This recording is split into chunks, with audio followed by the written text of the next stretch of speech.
அதிமுக மாதிரி எங்க சனாதன குரலை எடுத்து சொல்றதுக்கு தமிழ்நாட்டுல வேற ஆளே இல்ல அப்படிங்கிற. கோவில் அறநிலையத்துறை கட்டுப்பாட்டுல இருக்கப்படாது, பராமரிப்புல இருக்கப்படாதுன்னு ஏற்கனவே நாங்க கரடையே கத்தின்னு இருக்கோம். ஒரு பையன் மதிக்கவே இல்லை. இப்ப எங்களுடைய குரலை எடப்பாடி பழனிசாமியும் அவளோட அதிமுக காராலும் பேச ஆரம்பிச்சுட்டா. எவ்வளவோ ஒத்தாசையா இருக்கு தெரியுமா எங்களுக்கு.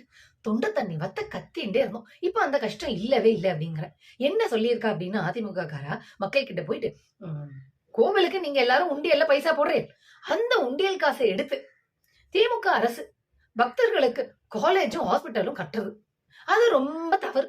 உண்டியல்ல போடுற காசு எடுத்து கோவில பராமரிக்கணும், கோவில வளர்க்கணும், கோவில அழகுபடுத்தணுமே தவிர மக்களுடைய கல்விக்காகவும் மருத்துவத்துக்காகவும் யாரானும் பயன்படுத்துவாளோ அப்படின்னு கேட்டிருக்கா. அது மட்டும் இல்ல, இன்னும் எக்ஸ்ட்ராவா சாம்பிராணி எல்லாம் போட்டு கேட்டிருக்கா. நீங்க அதாவது திமுக தலைவர்களை பத்தி என்ன கேட்டிருக்கா, நீங்க தான் சாமியை கும்பிட மாட்டேன், விபூதி வச்சுக்க மாட்டேன், குங்குமம் வச்சுக்க மாட்டேன், அப்புறம் எதுக்கு கோவில்ல பக்தர்கள் போடுற காசை எடுத்து ஹாஸ்பிட்டலும் காலேஜும் கட்டுறேன்னு கேக்குறான். ஏதாவது புரியுறதா? சனாதன குரல எடப்பாடி பழனிசாமி அன்கோ ஒழிக்கிறா பாருங்க. அதுதான் எங்க ஜியோட மகிமை.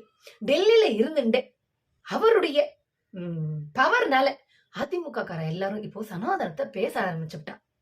இதுல என்ன அப்படின்னா, கடவுள் நம்பிக்கை இல்லாத, விபூதி குங்குமம் விட்டுக்காத திராவிட இயக்க தலைவர்கள் தான் கடவுள் நம்பிக்கை இருக்கக்கூடிய சூத்திரர்கள் எல்லோரும் கோவிலுக்குள்ள வரணும், பஞ்சமர்கள் எல்லாரும் கோயிலுக்குள்ள வரணும். அதாவது இப்போதைக்கு ஓபிசி எஸ்சி எஸ்டி நீங்க ஈஸியா புரிஞ்சுக்கிறதுக்காக சொல்றேன். கடவுள் நம்பிக்கை இல்லாதவா இவாதான் கடவுள் நம்பிக்கை இருக்கக்கூடிய சாமானியர்கள் கோவிலுக்குள்ள வரணும், வழிபட உரிமை வேண்டும், ஏன் அர்ச்சகர் ஆகிறதுக்கும் உரிமை வேணும்னு சட்டத்தை எல்லாம் இயக்கி இருக்கா. அதெல்லாம் ஏற்றினால் கூட எங்க ஜியோட ராமராஜ மகிமைனால கோர்ட்ல கேஸ் போட்டு தடுத்து வச்சிருக்கோம்னா பாத்துக்கோங்களேன். அப்போ கோவில் அதாவது கடவுள் பக்திக்கும் அடிப்படை மனித உரிமைகளுக்கும் இருக்கக்கூடிய டிஃபரன்ஸ புரிஞ்சுக்கணும். அது திமுக தலைவர்களுக்கும் திராவிட இயக்க தலைவர்களுக்கும் இருந்தது. எங்க எடப்பாடி பழனிசாமி திராவிடம்னா என்னன்னு தெரியாதுன்னு சொன்னது எவ்வளவு வசதியா எடுத்து பார்த்தீங்களா?